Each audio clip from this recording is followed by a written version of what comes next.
I memorized the entire Kanto Pokedex in numerical order, and in this video, I'm going to show you all of the tips and tricks that I used to memorize them. And make sure to stick around until the end of the video, where I will do a speedrun of naming all the Generation 1 Pokemon while utilizing these tips and tricks that I'll be sharing with you. So it's become a bit of a trend to try memorizing the entire National Pokedex. There are a few different takes on YouTube already where some people sporadically try to remember every Pokemon with no real order, just whatever comes to mind first. Then there are others who do go in numerical order, but either they missed a few or the video showcases them naming all the Pokemon, but without any kind of explanation of how they did so. These videos have inspired me to want to memorize the entire National Pokedex myself, but instead of doing some kind of challenge where I name them all within a certain time limit, I want to take my time, one generation at a time, come up with strategies and share them with you so you can be a part of this journey with me. So here are some general strategies I used while trying to memorize the Kanto Pokedex. The first and most straightforward method is just reading through the list over and over. This may seem obvious and even tedious or boring, but just grinding out actually reading through the list is going to help us a lot with the next few tips and tricks. I'll assume that you can remember evolution lines too, so throughout this video I'll mention the Bulbasaur line, which will imply its evolutions Ivysaur and Venusaur, and so on. Second, remembering the general idea of where Pokemon appear throughout the game. While the Pokemon aren't always going to appear in the game relative to the Pokedex order, this helps give us a general idea of where we can expect most Pokemon will be as we continue to memorize, and we can group together a lot of Pokemon through this. The last general tip before we dive into the specifics will be type advantages and type similarities. There will be numerous times where a chain of back-to-back species will have some kind of type relationship among them. Whether it's back-to-back bug types, or the next group of Pokemon are super effective, or maybe not very effective to the previous group. So let's dive into it. The first and most obvious ones to start off the list are the starter Pokemon. With every generation, they will always go in the order of grass, fire, and water. So here we have the Bulbasaur line, the Charmander line, and the Squirtle line. Next up will be the beginning bug, rodent, and bird Pokemon of the game. But which one goes first? Across the generations, there is no consistent pattern in which they appear, so my trick that I use here is that the very first Pokemon Ash had ever caught was a Caterpie. The two bug lines of Caterpie and Weedle are grouped together, and they are both weak to the flying type Pidgey line. I feel like Pidgey and Rattata are notorious for being the very first Pokemon you encounter on Route 1, so they get paired together. And by process of elimination, Spearow is the other early bird Pokemon, so they go right after Rattata and Raticate. Ekans is up next, and it's one of Team Rocket's Pokemon who chases after Pikachu, which Pikachu's only weakness is ground type, and Sandshrew is a rodent similar to Pikachu. The Sandshrew line is super effective against the poison type Nidorans, but ladies first. Next is Clefairy and Clefable, and I feel like one would normally pair them together with Jigglypuff and Wigglytuff, except for some reason Vulpix and Ninetales are in between them, so that's just something we'll have to remember. And while Jigglypuff is being cute on Route 3, Zubat is just awfully ugly and found in Mount Moon. Zubat and Golbat are flying type, which is super effective to the Oddish line. Meanwhile, Paras and Parasect can be paired with Venonat and Venomoth, both being bug types. Next up is Diglett, and for some reason I've always just been able to remember that Diglett is number 50 in the Pokedex, and by the time we get to Venomoth, I think we must be at 50 Pokemon by now. The next three groups of Pokemon is just something I had to memorize to group together, which is Meowth and Persian, Psyduck and Golduck, and Mankey and Primeape. Maybe you can think that these are all Pokemon owned by notorious characters, Meowth with Team Rocket, Psyduck with Misty, and Primeape with Ash? But listen, Ash got scammed of his Primeape. He won a fighting-type tournament with it, only for Ash to give away his Primeape to the tournament people. This is a crime, and we should get Officer Jenny involved. And who's with Officer Jenny? Why, Growlithe, of course. Now here's where there are 4 groups of 3 Pokemon that I've grouped together. The Poliwag line, the Abra line, the Machop line, and the Bellsprout line in that order. But how do we remember this? Well, the Fire-type Arcanine is weak to the Water-type Poliwag. Poliwrath is also part Fighting type, which is weak to the Psychic-type Abra, who is super effective against Machop. And then Bellsprout is just there. Bellsprout is also Pokedex number 69. Nice. Victreebel is super effective to water types, and the vine on its head just reminds me of a tentacle. Like Tentacruel. Now are you ready for this chain of thinking? Tentacruel's water is super effective against the Geodude line, who is super effective against the Ponyta line, who is weak to the Slowpoke line, who is weak to the Magnemite line, who is super effective against Farfetch'd, and coincidentally, Farfetch'd is paired with the other normal flying types Doduo and Dodrio. How's that for a chain of Pokemon?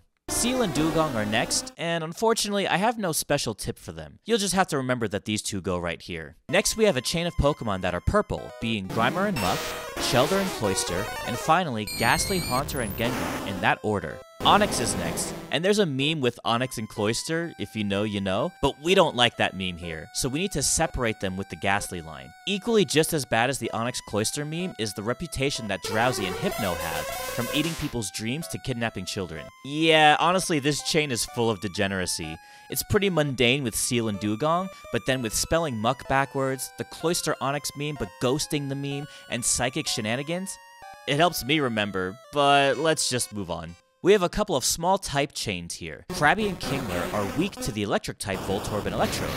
I also remember that Voltorb is Pokedex number 100, so if you're keeping count, that's a nice little milestone there. The electric balls aren't very effective against the similarly sphere-shaped Execute, whose grass typing is super effective against Cubone. Marowak's Bone reminds me of a Shin Bone for some reason, but it helps me remember that Hitmonlee is next, followed by Hitmonchan.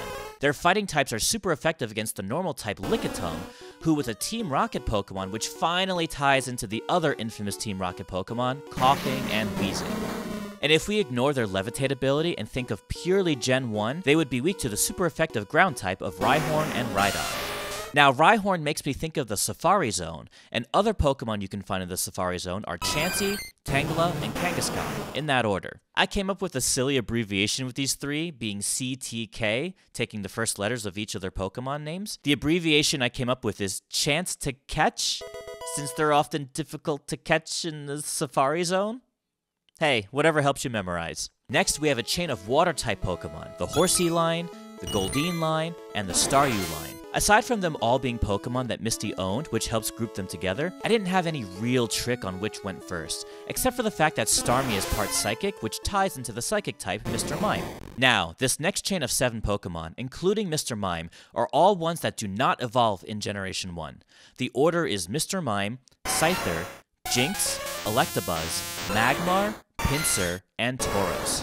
Here's my thought process. We already established Mr. Mime came after Starmie. Scyther's bug type is super effective against both Mr. Mime and Jynx, and slices at both of them with its scythes. So we just need to remember that Scyther is sandwiched between the two psychic types. I've always seen Electabuzz and Magmar as rivals with each other, and E comes first in the alphabet over M. Magmar's fire is super effective against the bug type Pinsir, and then we just throw Tauros at the end of the 7-chain non-evolution Pokemon. Next we have 3 water types, being Magikarp, Gyarados, and Lapras. I guess I just think of Magikarp being pure water that evolves into a dual water-flying type being Gyarados, which is followed by another dual type, the water-ice Lapras. But honestly, this one I just know due to reading the list, and I know that Ditto follows after Lapras. Ditto is a normal type, and also cute, like Eevee. I think about how Ditto's gimmick is that it transforms into other Pokemon, and Eevee also has multiple transformations. The evolutions go in the order of Vaporeon, Jolteon, and Flareon, but I also group Porygon with them. The ending syllable almost sounds like Porygon would be an evolution. Vaporeon, Jolteon, Flareon, Porygon.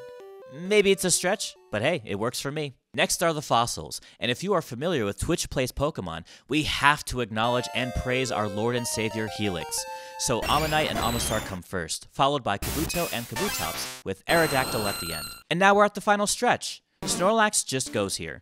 I consider him to be like a pseudo-legendary, if that makes any sense, which is why we find him towards the end of the decks. We have the actual legendary bird trio next, and this is simple to remember since their names are 1, 2, and 3 in Spanish, so Articuno, Zapdos, Moltres. We get the actual pseudo-legendary line here of Dratini, Dragonair, and Dragonite. And I think it's safe to say almost everyone should know that Mewtwo and Mew are the last 2 Pokemon in Kanto. Mewtwo being number 150 and Mew being number 151. Phew!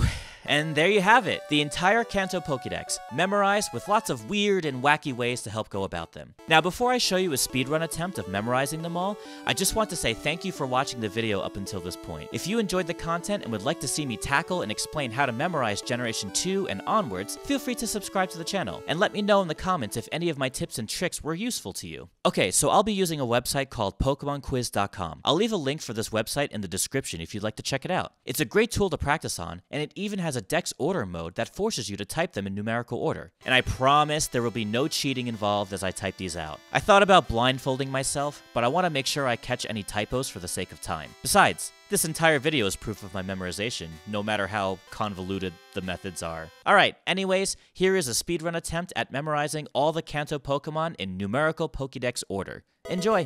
Okay, so this is going to be my attempt at speedrunning the Kanto Pokedex. I memorized all 151 of them, and I'm going to show it to you guys here right now. I've got Dex order mode on, no shadows, the time limit's like 35 minutes, something like that.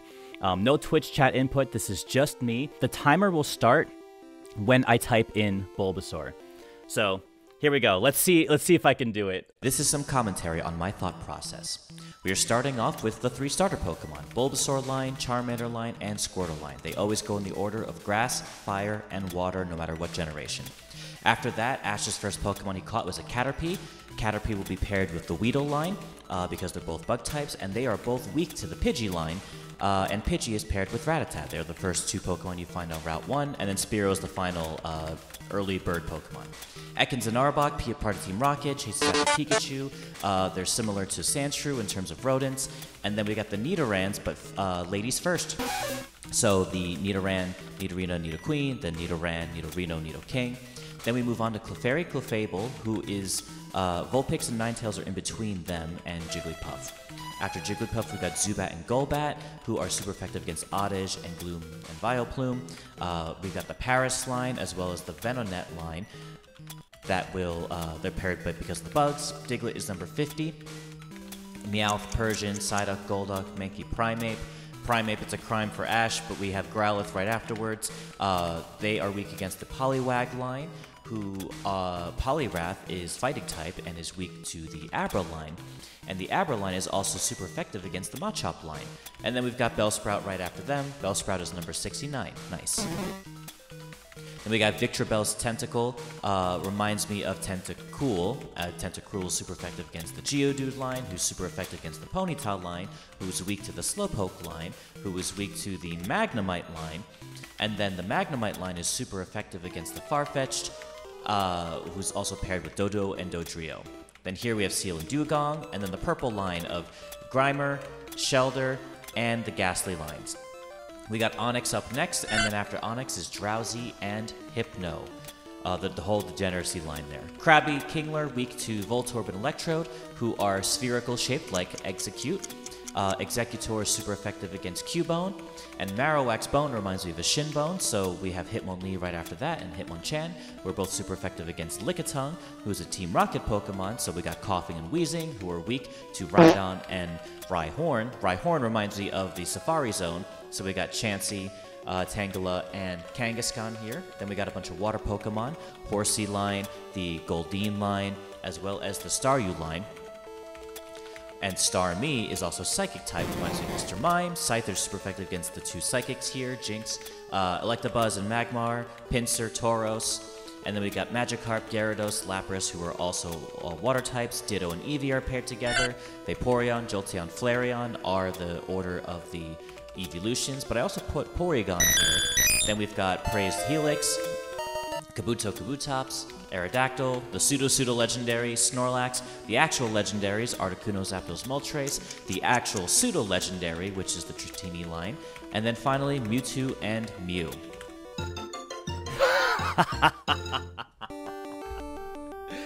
305 again. 305. Oh my god.